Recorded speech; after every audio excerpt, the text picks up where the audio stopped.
Welcome to NTD News Today. I'm Kevin Hogan. Let's take a look at our top stories. The deadliest massacre in Thailand's history. The death toll is in the dozens, including more than 20 children. The United States responds to OPEC's oil production cuts. One Democrat lawmaker is calling to boost the U.S. energy sector, while the White House takes a different approach. A secret list of documents seized at Mar-a-Lago was published online, and a court agreed to speed up an appeal by the Biden administration regarding the special master appointment. North Korea fired 2 short-range ballistic missiles into the sea on Thursday in the direction of Japan. A U.S. aircraft carrier is in the region.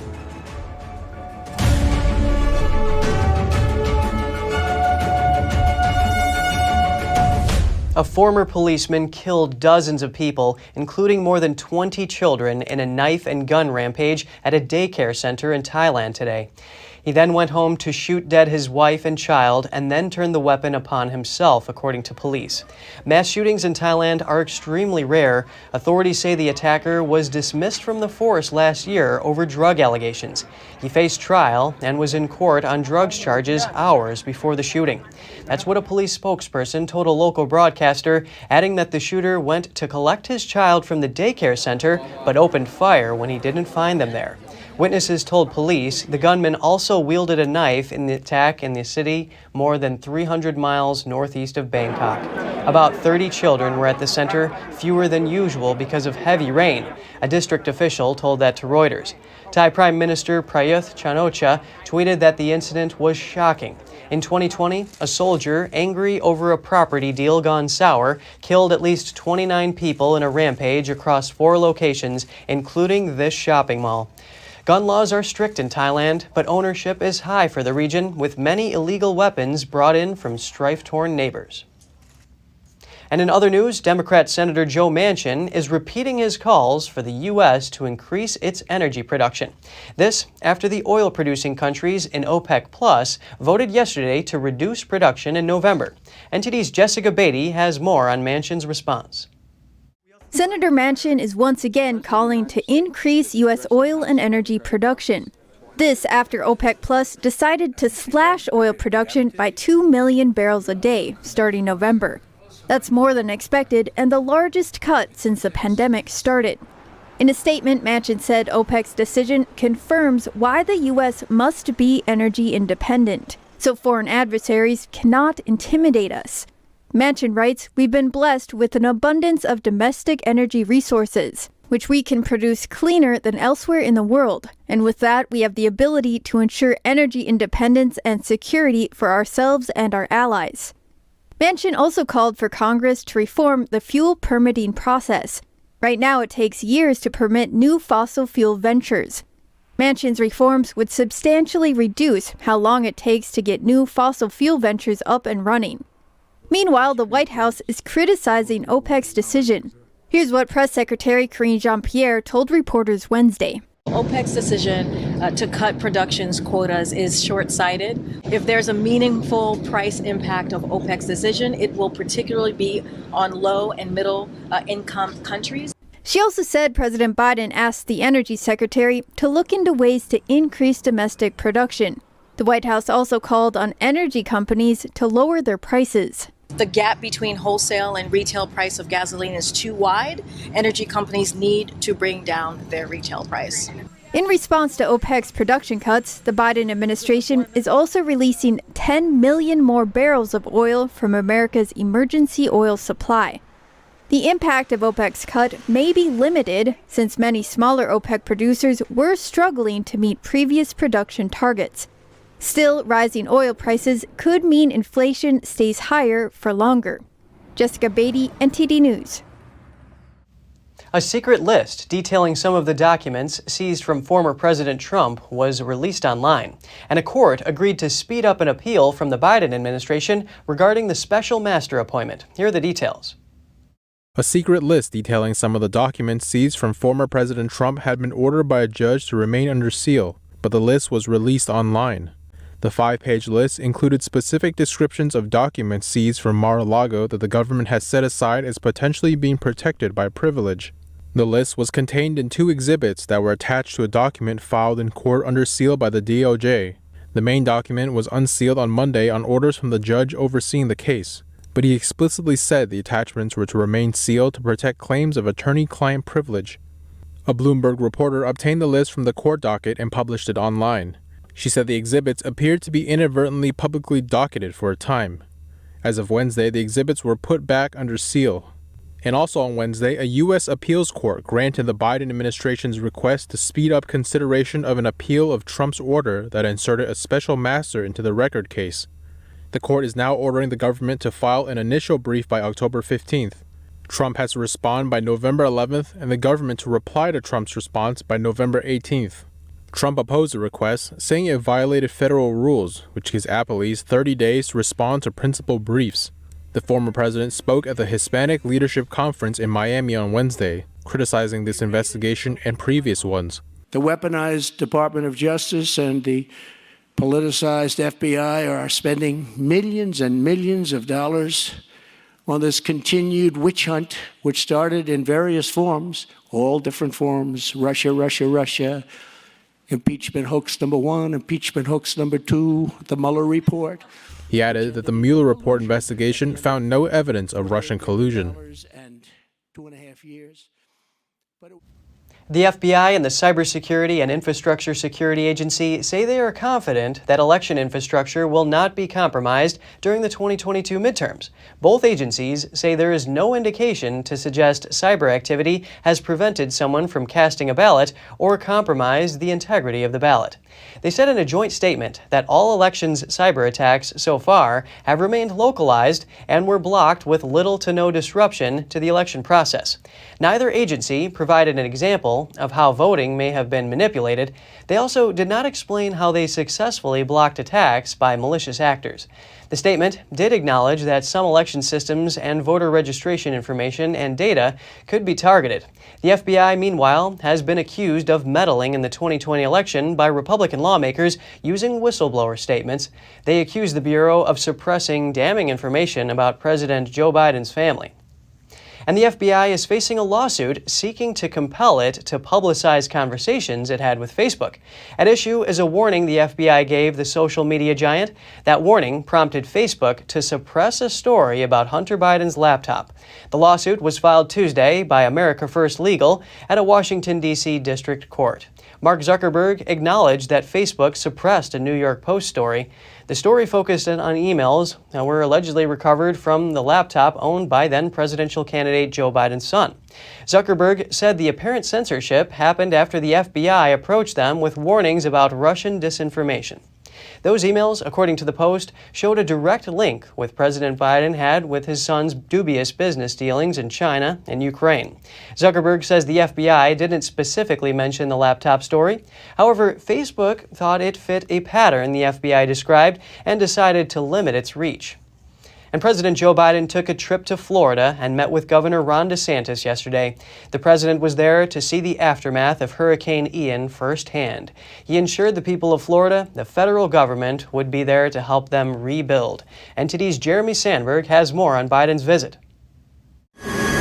Biden and DeSantis put differences aside and stood shoulder to shoulder as they met with victims of the hurricane on Wednesday. Everything, this historic, titanic, and unimaginable storm just ripped it to pieces. You got to start from scratch, got to move again. And it's going to take a lot of time, not weeks or months. It's going to take years for everything to get squared away. Cleanup and rebuilding efforts could cost taxpayers billions of dollars. The president pledged federal aid in Florida for the long haul. We're not leaving until this gets done. People who fled Ian's wrath on Sanibel Island have now been able to return by boat. I'm blown away. This is unbelievable. Pretty much every structure on the island has some level of damage. Florida's governor has ordered the Transportation Department to get repairs going immediately on the Sanibel Island Bridge, and is having linemen airlifted in to restore power. To be able to start surveying the damage and creating a plan for restoration. I will tell you that I was in Sanibel today. You can go over it in a helicopter and you see damage, but it does not do it justice until you are actually on the ground and you see concrete utility poles sawed off right in half, massive power lines everywhere, massive amounts of debris. Part of the federal help Florida will receive for storm aid includes $13 billion over the next 5 years for highways and bridges. As of Tuesday, close to 400,000 homes and businesses remained without power. According to local officials, the hurricane claimed the lives of at least 120 people when it went crashing across the state. Jeremy Sandberg, NTD News. Not only were thousands of Floridians displaced by Hurricane Ian, so were their pets. Manatee County animal welfare workers are posting pictures of some of the lost or stray pets they've collected. They're hoping the owners will see the photos on their Facebook page to come to retrieve them. Since the hurricane, the agency says they have already returned 13 pets to their owners and adopted out 29 others. Manatee County animal rescue workers say they are still bringing in about 20 animals a day, about double their typical volume. By next Tuesday, 200 animals are expected to be transferred to partner shelters across the country to deal with the overflow. Rescue efforts are underway on Pine Island, Florida, in the wake of Ian's Rampage, but it's not just for people, it's for other lives as well.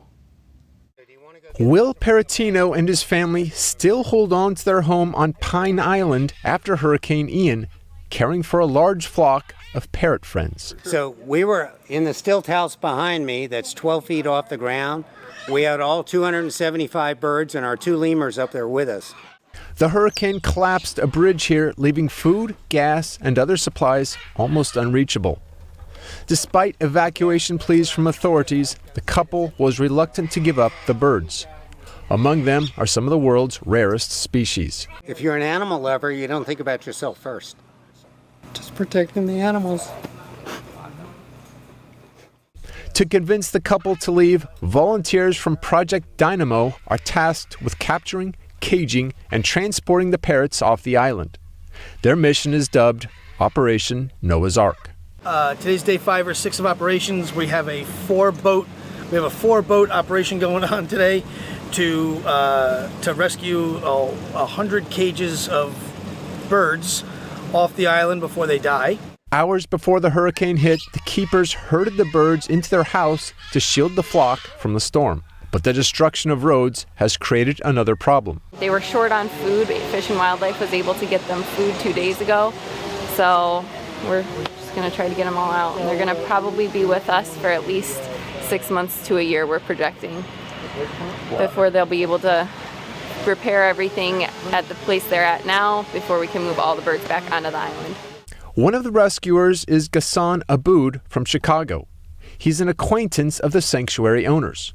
Upon hearing about their plight, the dentist mustered his own resources to help. We know a lot of these parrots are losing habitat in their original country. So maintaining these species in the United States for captive breeding help the survival of these species in the future. A chance encounter led him to Project Dynamo. Like all other dedicated volunteers across the state, the team is wasting no time helping those stranded by this disaster. Dozens of former CIA officers say the agency soft-pedaled its Havana syndrome investigation. They're testifying to the House and Senate Intelligence Committees. It indicates victims may be growing frustrated that the intelligence community still hasn't gotten to the bottom of the mysterious illness.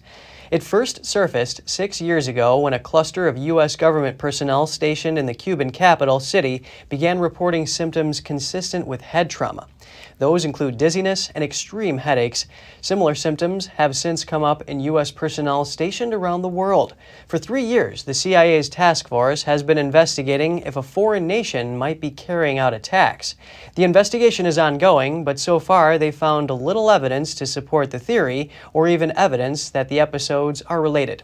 The CIA reportedly began dispersing payments to some victims earlier this year after Congress passed legislation mandating compensation for CIA and government victims.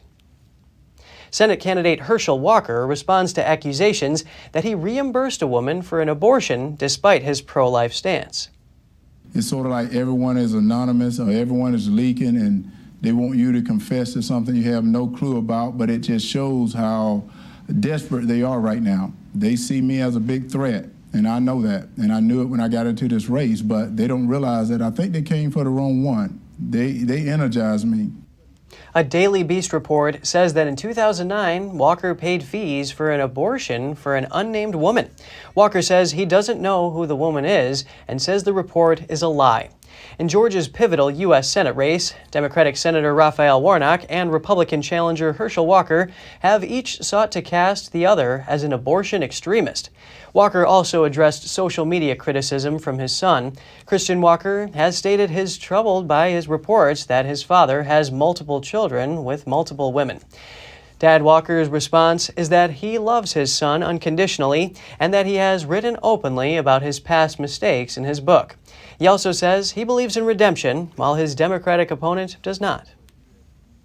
A federal judge ruled that Texas Attorney General Ken Paxton must testify in a lawsuit.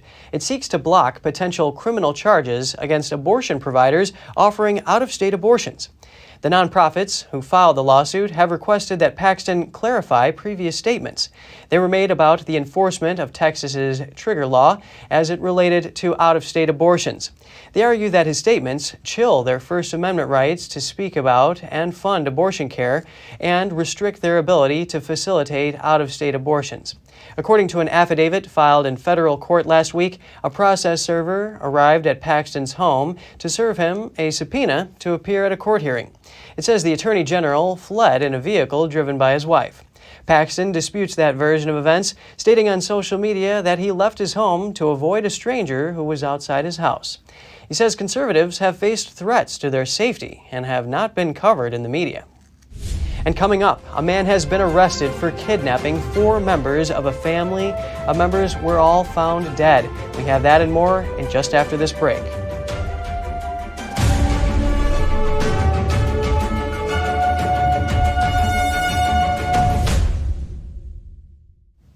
A man sought in connection with the kidnapping of a California family has been apprehended. Jesus Manuel Salgado is in custody but hospitalized after a suicide attempt. Police are trying to determine if another person is involved in the abduction. Here's more on the story. 4 family members, including an 8-month-old baby girl, were found dead on Wednesday after they were abducted from their trucking business in Merced, California. County Sheriff Vernon Warnke confirmed the deaths of the baby, her mother, father, and uncle, saying they were found in a rural area after a farm worker alerted authorities. Video surveillance from outside the family's business shows the moment they were taken on Monday morning. A man whose face was obscured by a medical-style mask is seen leading 36-year-old Jasdeep Singh and his brother, 39-year-old Amandeep Singh, away. The suspect appears to be holding a firearm, and the victim's hands are zip-tied. After driving the men away in a pickup truck, he returns to take 27-year-old Jasleen Kaur and her daughter away. The suspect, Jesus Manuel Salgado, is in custody but is being hospitalized after a suicide attempt. Police are trying to determine if another person is involved. Authorities took Salgado into custody after the family's ATM card was used at a nearby bank. While the motive is not yet known, Sheriff Warnke said it may have involved money. The wider family has been notified about the deaths. After more than half a century of investigation, the remains of a Pennsylvania teenager are finally identified. 14-year-old Joan Diamond went missing in June 1969. The mystery of her whereabouts went on for decades until authorities were notified in 2012 that remains were found in a coal mining operation. Researchers shows the victim was a young female who appeared to have been dead since the 1960s. Samples from the body were sent to a national database, but state police couldn't find a match until March of this year. Officials are now calling on the public to provide any leads on the person responsible for the death. A new investigative documentary takes a closer look at what's happening on the southern border and who's possibly controlling it. We hear from the reporter behind the project. Joining us now is Joshua Phillips, senior investigative journalist at the Epoch Times and host of Crossroads. Great to have you on the show today, Josh. Hey, it's a real pleasure being here. Let's get right into it. What prompted the Epoch Times to take a closer look at what's happening on the U.S. southern border? Was it the news stories or President Biden's DHS disciplining horse-mounted border agents, or was it something else? Well, when I first went to the U.S.-Mexico border, I actually was originally interested in finding out whether the government was working together with the human traffickers. What I found was actually something entirely different. I did not anticipate finding what I found, and frankly, it shocked me. What I found was that in some areas, you don't even have the cartels. In fact, one of the main areas where I went over to the Mexico side, the cartel does not have a presence, which is why a lot of migrants and illegal aliens do choose to cross there. And when I was over there, I found something pretty shocking, which you start picking up folders. There's identifying documents all over the ground. And these folders have United Nations logos on them. And this was just tying all the pieces together, because what I've been told through this whole thing is that basically the United Nations is running the border crisis. I looked into it, and sure enough, this is the case. I say it on their own website. The International Organization for Migration gets funding from the U.S. State Department to operate the U.S. migrant crisis. This whole thing is a big sham. This is a manufactured crisis, and we're being lied to about the real nature of it. That really is a shocking discovery, and we're so glad to have you have your boots on the ground there. Now, the documentary notes how migrants are being funneled into the United States through non-governmental organizations. What kind of groups would benefit from this?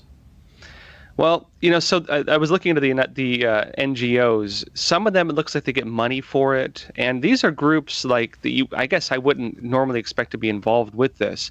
It's groups like Catholic Charities. There's Hebrew groups. There's all kinds of religious organizations involved with it. Then there's a lot of just kind of politically aligned organizations involved with it. What is happening is this. These groups are being used as the proxies through the UN group. Again, the International Organization for Migration. The IOM is not getting directly involved with all this stuff. Some of the stuff they are, like further down south in Panama, especially the big tents and everything like that. But these groups are working as proxies on the U.S. side of the border, especially, and they're the ones busing people all across the country. Now, in terms of what is their interest, aside from maybe getting a lot of money out of it, which they do, the only thing I can think of is, of course, there's of course a lot of political interest. Democrats, of course, were originally the party against illegal immigration. They used to be the party that supported, for example, the unions and so on, which did not want to be flooded with low wage workers who would put them out of business. That changed during Obama when they found that about 80% of Latin Americans are voting Democrat, and they threw the borders wide open after they found that. Well, thanks for breaking down this timeline. Now, Border Deception notes how criminal cartels could be involved in what's happening at the border. What part do you believe they play in this? Well, the criminal cartels do definitely play a role. It's not actually just the Mexican cartels. You actually have human traffickers from all over the world. For China, that would be, for example, the snakeheads tied in with the Chinese mafia, the triads. Definitely, you go to some parts, and people have to get wristbands that show that you paid. If you don't pay, they kill you. The cartels are using children basically to plant them with groups to traffic them into the country. Those children are being abused, they are being trafficked, and so on. And when they started DNA testing them, it was the Democrats, actually, who tried to frame this as parental separation from children. Yeah, like 30% of them were not the real parents. The cartels, what they're doing is they go to people's homes in Latin America. And I've been told this by people, Mexicans in Latin America. They go to the homes of these people. They tell them, give me your child, I'll bring him to America. If the parents refuse, they cut the kid's throat in front of the parents, from what I've been told. And that does just sound gruesome. Well, we do really appreciate your expert analysis and your firsthand experience. Joshua Phillips, Senior Investigative Journalist at the Epoch Times, thank you for your time today. Hey, real pleasure. Thank you. Only 5 years of probation for a former tech worker who's convicted for the massive hack of Capital One Bank after pleading mental illness. Paige Thompson hacked into networks of over 30 entities and obtained the personal information of over 100 million people. The data breach forced Capital One to reach a tentative $190 million settlement with affected customers on top of an $80 million fine. Thompson also planted cryptocurrency mining software on the hacked servers and collected the generated income. The hacker was arrested in July 2019. On Tuesday, the judge sentenced Thompson to 5 years of probation, which includes location and computer monitoring. The judge noted that time in prison would be particularly difficult because of being transgender and having mental health issues. U.S. Attorney Nick Brown said, quote, Thompson's hacking did more than $250 million in damage to companies and individuals, and that the cybercrimes, quote, created anxiety for millions of people who are justifiably concerned about their private information. Brown says the crime deserves a more significant sentence. The judge scheduled another hearing to determine the amount of restitution Thompson must pay to victims. And in other news, Goodwill now has an online shop. The nationwide secondhand chain launched the site goodwillfinds.com on Tuesday. Goodwill has been around for 120 years with about 3,300 stores in the U.S. and Canada, but the new website is essentially the organization's first centralized online presence. Goodwill says shoppers can browse a curated selection of hundreds of thousands of items. That includes secondhand women's, men's, and kids' clothing, books, specialty and collector's items, and home decor. Anyone in the world can shop on goodwillfinds.com, but net proceeds from purchases go back to the region the item was sourced from. The goal is to fund community-based programs across the U.S. And at least 20 people are killed and 2 wounded after an attack yesterday at a local government office in Mexico. The attacks occurred in the town of San Miguel Totolapan in the state of Guerrero. According to the State Department, the town's mayor and his father, a former mayor, were both killed. Bullet holes blanketed the facade of the government building. The mayor was in the middle of a meeting when gunmen opened fire from the main square. Violence has spiked in Guerrero over the past decade. This is due to a growing number of criminal gangs. The gangs are competing for control over crops of opium poppies and for drug trafficking routes. A state lawmaker was also shot dead outside a pharmacy yesterday in another Mexican state. And the price of tortillas has risen in Mexico, making tacos less affordable. It's because the key ingredient, corn, is in short supply due to the war in Ukraine and droughts in other countries. NTD's Andrew Thomas has more on the shortage of this crucial grain. Customers line up to place their orders at this tortilla stand in Mexico City. Tortillas are one of the most basic staples of Mexico, the heart of traditional foods like tacos. But prices are rising as ingredients get more expensive. In Mexico City, the cost of around 2 pounds of tortillas has risen from 90 cents in December to around $1.10 or more today. From one minute to another, the product prices rise. Everything is more expensive. In the last semester, the electricity bill increased, the water bill increased too, and that affects the client's pockets because the basic products have increased. And therefore, when people come to buy tortillas, they ask, why in such a short period of time has the price escalated that much? Ukraine is a key producer of grains, including corn, the main ingredient of tortillas, and the conflict has disrupted this crucial supply chain. Other suppliers have also faced problems. Crops have been lost. I remember at that time in Brazil and many parts of South America, the amount of corn expected was not produced. The same happened in the United States. In some parts, there was a drought. But the matter of Ukraine mainly is that it stops exports, it stops production. Taquerias around the country are feeling the financial squeeze. Luis Carlos Polo hopes his customers will continue to eat at his restaurant. But he's gotten some complaints recently about raising prices. We have to get ahead with the little money that comes in. To get ahead, and here, we always try to give our best, provide the best service to our clients so they come back. Although sometimes they get annoyed because we have no choice but to increase the taco price. There's no end in sight to the price rises, and tortillas could become more and more unaffordable. Andrew Thomas, NTD News. And if you have any news tips or feedback for the show, don't hesitate to email us at news.today@ntd.com. And just ahead, South Korea attempts to build itself into a defensive powerhouse. The country just made a major equipment sale to Poland. And an avalanche in the Indian Himalayas has struck a group of mountaineers. At least 10 people are dead and more are missing. We'll have the details soon when we return.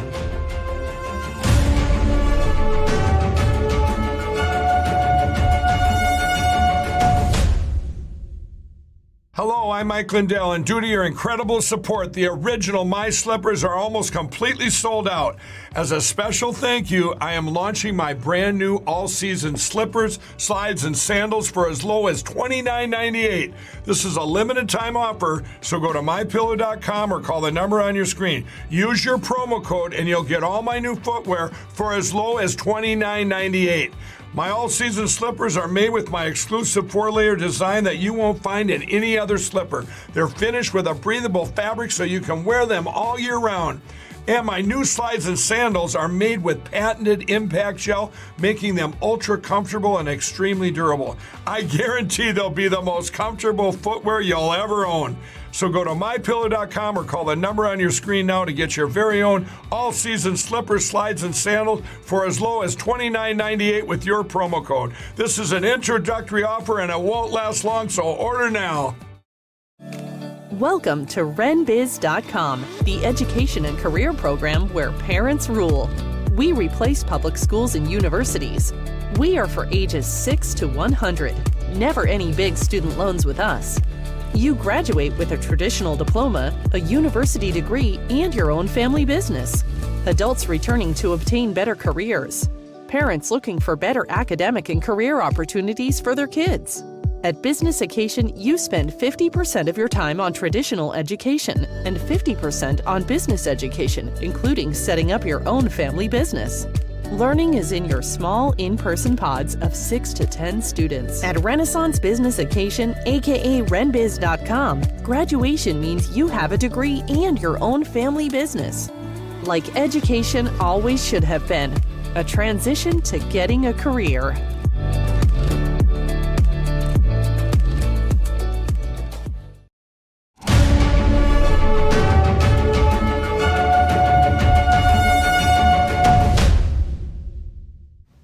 Welcome back. North Korea fired 2 short-range ballistic missiles into the sea on Thursday in the direction of Japan. That's after the return of a U.S. aircraft carrier to the region and a UN Security Council meeting in response to the North's recent launches. Another day, another North Korean missile test. This time, South Korea's Joint Chiefs of Staff detected 2 short-range missiles fired into the sea off the Korean peninsula on Thursday. Pyongyang tried to reframe the test as a reaction against what it called serious threats to stability on the peninsula from the U.S. Its foreign ministry on Thursday accused Washington of ratcheting up tensions by sending the aircraft carrier USS Ronald Reagan to the region. Following the North's test, South Korean leader Yoon Suk-yeol pledged to beef up ties with the U.S. and Japan to ensure his country's security. He said he would speak to his Japanese counterpart, Fumio Kishida, over the phone on Thursday. Kishida told reporters Pyongyang's latest launch, its 6th in nearly 2 weeks, cannot be tolerated. Japan's defense chief Yasukazu Hamada also condemned North Korea. These actions by North Korea are a threat to the peace and security of our country, region, and the international community, and it's absolutely unacceptable. Tensions escalated after Pyongyang launched an intermediate-range missile over Japan on Tuesday. In response to the North's provocations, the U.S. held joint missile drills and fighter jet exercises with Japan and South Korea. China and Russia blamed these displays of military force for provoking the North's ballistic missile tests at a UN Security Council meeting on Wednesday, drawing fire from U.S. envoy Linda Greenfield-Thomas. Firstly, the United States and the ROK carry out defensive military exercises responsibly and consistent with international law. Ballistic missile launches by the DPRK are unlawful. They're reckless and they endanger neighbors in the region, and there's no equivalency between these two activities. China and Russia, both permanent members of the Security Council, declined holding a public council meeting on North Korea. The U.S. accused both of enabling North Korean leader Kim Jong-un. South Korea's president has ambitious plans for the country to become a defense powerhouse. That's by being one of the world's top suppliers of weapons. Seoul has already started taking steps towards that goal with a recent deal it made with Poland, its biggest ever, to supply the country with almost 1,000 tanks, dozens of fighter jets, and hundreds of pieces of artillery. Here's more on the country's growing industry. This is the ultimate sales pitch. A highly choreographed attack on a hillside in the South Korean countryside. K2 tanks, K9 howitzers, Apaches and drones. A combined assault, all for show.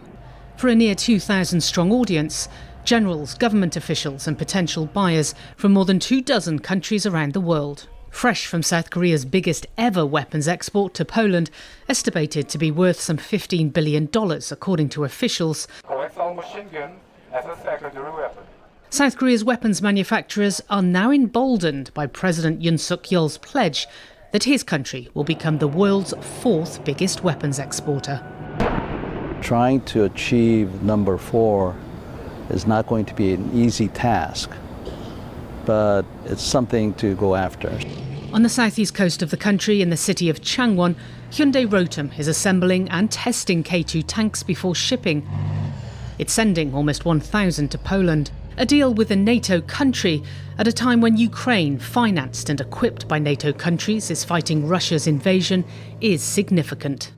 The company believes its K2 tanks, cheaper than its rivals, are a good choice for price and performance. Our K2 is continuously being upgraded and produced. Countries that buy the tank have the advantage of continuing to operate and maintain the weapon at an affordable price.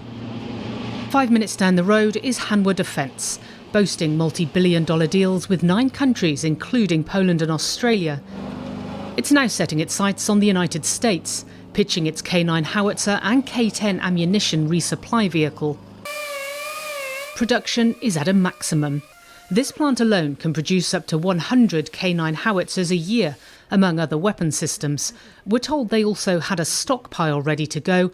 An ability to deliver systems quickly is key at this volatile time. Hanwha says their main strategy is not just to sell their technology, but to share it long-term with the customer. We want to a long-term partnership in their country. It is our main strategic focus to enter their market. One advantage South Korea has, according to the experts, experience in building fighting machines for extreme weather, tough terrain and tricky neighbours. The North Korean threat has given us a good reason, a motivation to make sure that our weapons are very good. South Korea is a highly militarised country, a country still technically at war with North Korea. A peace treaty was never signed, and with a mandatory military service still in place for men. A mountaineering team in the Indian Himalayas was caught in an avalanche on Tuesday. At least 10 people died and dozens are still missing.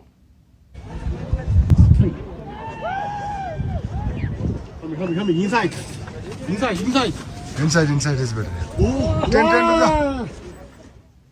Videos on social media captured the moment the huge wave of snow rolled down. The team consisted of 34 trainees for high-altitude navigation and 7 instructors. When the avalanche struck, the group was descending from a peak at an altitude of over 18,000 feet. 14 people have been rescued and sent to the hospital. The Indian Air Force is searching for other survivors. Indo-Tibetan Border Police said the rescue will continue for several days. According to officials, this is the first time in India that such a large number of trainee climbers were killed in an avalanche. And just ahead, Sweden suggests the Nord Stream 2 pipeline was sabotaged by detonations. Both Sweden and Denmark are conducting investigations. And the Dutch turn to coal and wood to heat their homes as winter approaches. The alternative heating methods are meant to counter skyrocketing gas bills. More shortly here on NTD News Today.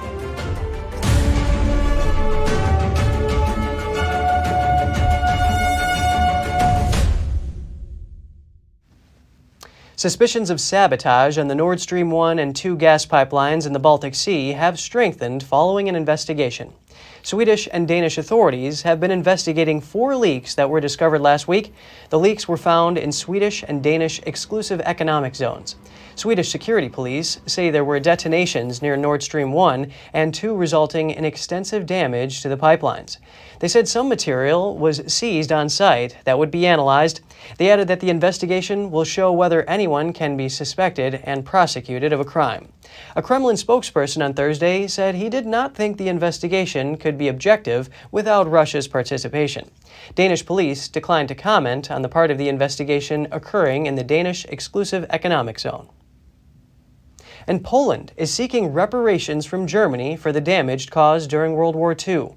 The foreign minister laid out the details in a diplomatic note signed this week. The letter asked for some $1.3 trillion for the consequences of occupying Nazi German forces. Poland is now awaiting a response from Germany in accordance with diplomatic rules. The German foreign minister was in Poland already for talks with her Polish counterpart. Ahead of the trip, she said the two countries share a responsibility to preserve common trust. And Germany acknowledges the suffering that it once inflicted on Poles.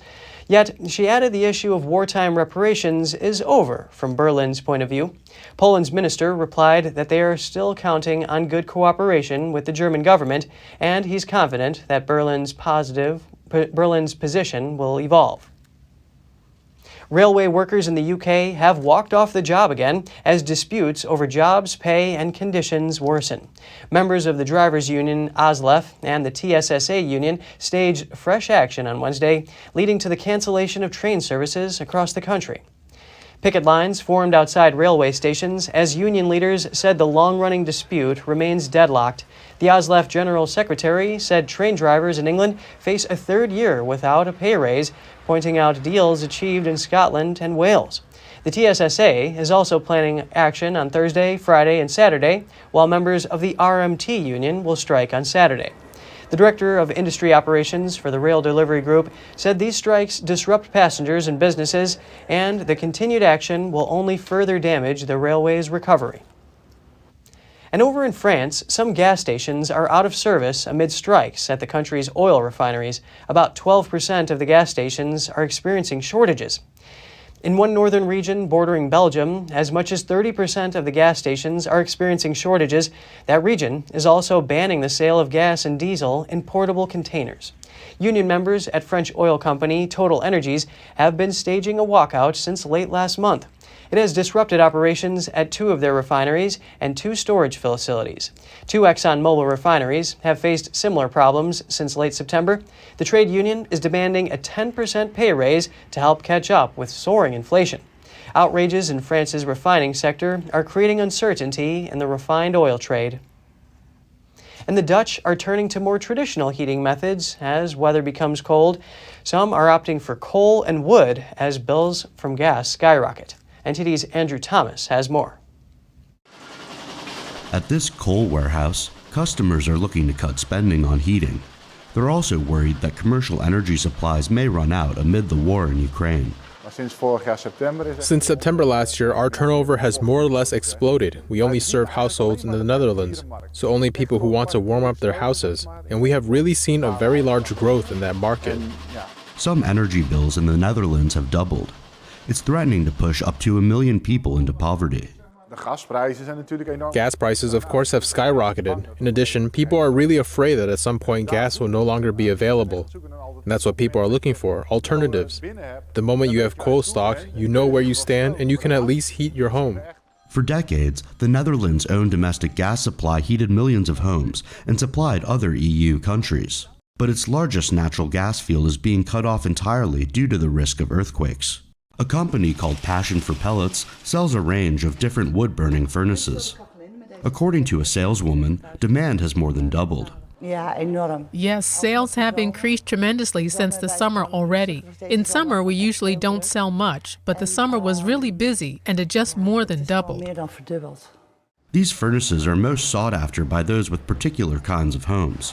Our most grateful customers are those with larger, older detached houses, which often have higher ceilings, which are a bit less well insulated, which they cannot insulate that much better either. Heating up those kinds of houses is almost not affordable with gas. Coal and wood burning is up to 90% less efficient than gas, more environmentally damaging, and poses a greater health risk. But environmental and health concerns are falling by the wayside as people grapple with soaring energy bills. Andrew Thomas, NTD News. And over in Finland, Finnish and Swedish fighter jets are taking part in a major military exercise. This is to maintain and develop the country's air defense readiness. All of Finland's Air Force units are taking part in the exercise. It started on Monday and will continue until Saturday, October 8th. This is the Finnish Air Force's main exercise this year. In total, the exercise will involve around 3,700 personnel, including 2,400 reservists. It will also involve around 50 aircraft, the majority of them being FA-18 Hornet fighter jets. Hawk jet trainers, Air Force transport aircraft, and Army transport helicopter and fighter jets from the Swedish Air Force will also take part. The aircraft will operate out of several locations across the country. And if you have any news tips or feedback for the show, don't hesitate to email us at news.today@ntd.com. And coming up, locals in Naples are making a network of hidden catacombs. The tombs and tunnels feature a wealth of little-known culture, art, and architecture. Records made from sugar. A British company is trying to replace ordinary vinyl records and do its part to protect the environment. Stay tuned for more on that when we return.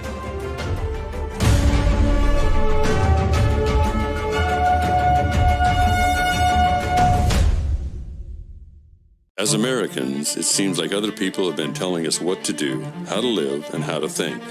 But that's not how we founded the greatest nation on earth. During times of powerlessness, we found power. And we found power through taking action. Through action, we find solutions. And through solutions, we find freedom. The supply shortage has made it harder than ever to keep your shooting skills sharp at the range. Introducing Strikeman, a laser firearm training system that allows you to practice your shooting skills at home without wasting a dime on ammo. Using our laser cartridge, target, phone mount, and award-winning phone app, become a proficient shooter in under 2 weeks. Create training templates with firearm drills, and get live feedback with progress tracking on your shot accuracy and shot times. Beat personal records and compete with friends and family to crown the best shooter in the group. Put the power back in your hands with Strikeman. We're entering an unprecedented period of economic turmoil. The economy is unstable, our government is in shambles, and the global war on energy has created a domestic crisis. Americans need a way to protect their financial future. One way to ensure your wealth in retirement is by purchasing physical gold and silver. We can help. You can roll any part of your retirement account into a gold or silver IRA. Better yet, you can open a gold or silver IRA in 5 minutes or less using our online application. Preserving your family's financial legacy is a choice that's always available to you. And when you're ready, we're here to help. Call us and speak to one of our IRA professionals. Let's build your financial legacy together. GSI Exchange. Wealth for generations to come.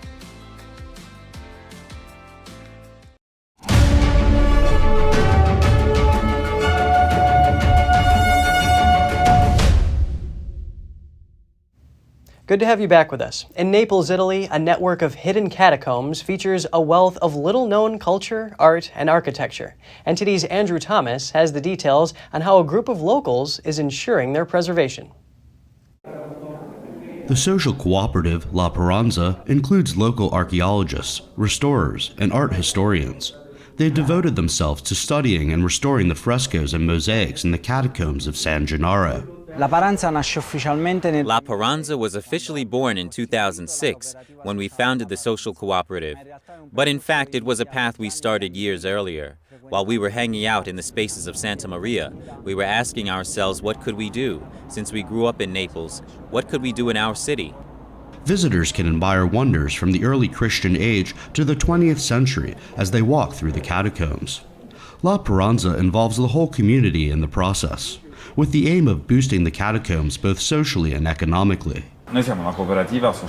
We are a social cooperative. I always highlight this. A social cooperative uses the places to recuperate people. It is not the other way around. The group prizes local knowledge above academic qualifications. We rejected people with master's degrees in archaeology, art historians, and people that spoke 4 languages, because maybe they know all the knowledge of the world, but don't know how to communicate it. Or maybe they know how to communicate, but in a cold and distant way.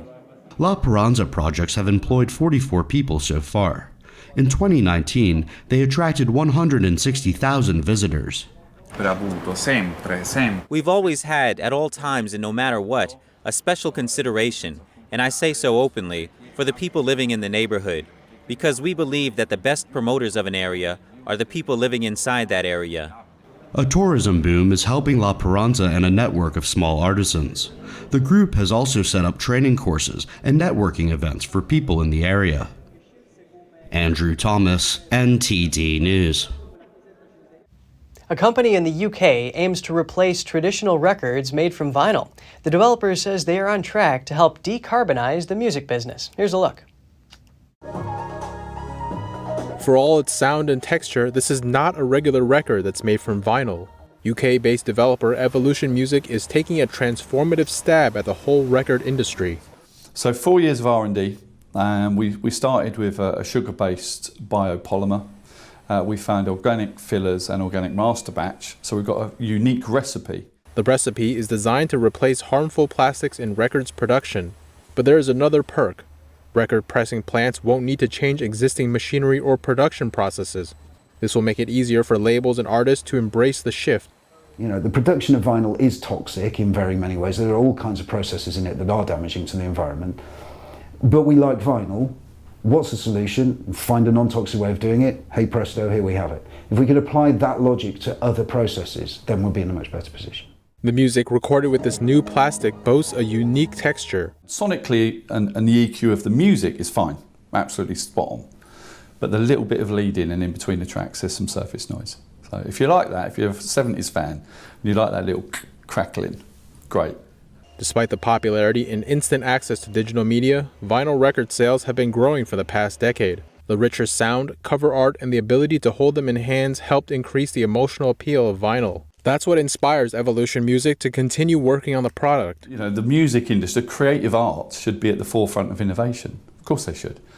And typically that's where cultural change is what affects political and social change. The company believes change is coming. All it takes is for a major recording artist or band to opt to use bioplastic instead of vinyl.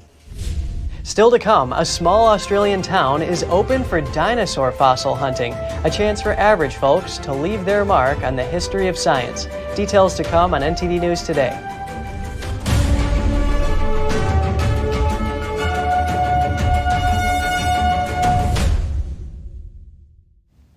A Chinese vase has been sold at an auction for $8.8 million following a bidding war, but initially it was only expected to fetch under $200,000. The vase is known as a celestial sphere vase because of its shape. It was auctioned in France last Saturday. 300 people showed interest in bidding. The auction house eventually allowed 30 bidders to take part. The vase once belonged to a grandmother who had passed away. She was a keen art collector and had the vase for 30 years. While an expert dated the vase to the 20th century, collectors say they believe it was a very rare piece from the 18th century. The final buyer, who has yet to be identified, is Chinese. And a small town in Australia is hosting a dinosaur fossil dig, and it's not just scientists making discoveries. Let's have a look. In the outback of New South Wales, volunteers are trained by paleontologists to sift through opal mine tailings. They're scouting for the bones of a sauropod, a herbivorous dinosaur thought to have roamed here 100 million years ago. So we train them about what to look for, and then they sit and they're constantly making discoveries, and you hear the cry of bone. The first pieces of this dinosaur were only recently discovered in the area. The dig was organized by the Australian Opal Centre, with participants from around the country and even abroad. So that is the bone from inside the toe of a little herbivorous dinosaur. Like this toe bone, any special finds were kept by the center for further research. Key finds on precious digs have changed the course of people's lives. My first year here, which was 2014, I found a dinosaur tooth, and from that moment on I was kind of like, this is what I want to study. It's a case of tiny pieces in a very large puzzle. The hunt can take days and not always yield a find, but being part of a scientific discovery is exciting in itself. I don't necessarily have to find it myself. If someone at the table or someone over there finds something, I get just as excited. Chances are a small discovery could explain Australia's prehistoric past. Do you know your blood type? Scientists say everyone should in case of a life-threatening event that results in a need for a blood transfusion. But now they've discovered a new group of rare blood types. The new group is called the ER blood group. According to the journal Blood, there are a total of 5 ER blood types based on genetic variations. When blood types are incompatible, immune cells attack the mismatched cells called antigens. The ER antigen was discovered years ago, but this study is the first to describe its different mutations. Experts say while it may be rare, it could be important for physicians and nurses to pay attention to if they are having trouble diagnosing their patient. With an ATM, cash withdrawals can be made almost anywhere in the world, even on a mountaintop over 15,000 feet above sea level. Khunjerab Pass seems like an unlikely place for a cash machine. Located on Pakistan's northern border with China, this pass is the highest paved crossing in the world. The steep peaks of the Karakoram Mountains boast spectacular views, attracting the most adventurous tourists. In the middle of the remote highland, an iconic ATM has been serving a handful of residents, travelers, and border workers since 2016. This Guinness World Record-setting machine is fully functional. It's powered by solar and wind energy and available for cash withdrawals and money transfers. Officials say in an average of 15 days, more than $17,000 can be withdrawn. That's all for today's program. We're really glad to have you with us. Please send us an email if you'd like to tell us something. We're going to put it on screen. For podcasters, that's news.today@ntd.com. I'm Kevin Hogan, NTD News, New York City.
YouTube only keeps selective videos on its platform. So if you want to make sure you get the full picture, just subscribe to our newsletter. Go to newsletter.ntd.com and sign up. It's free.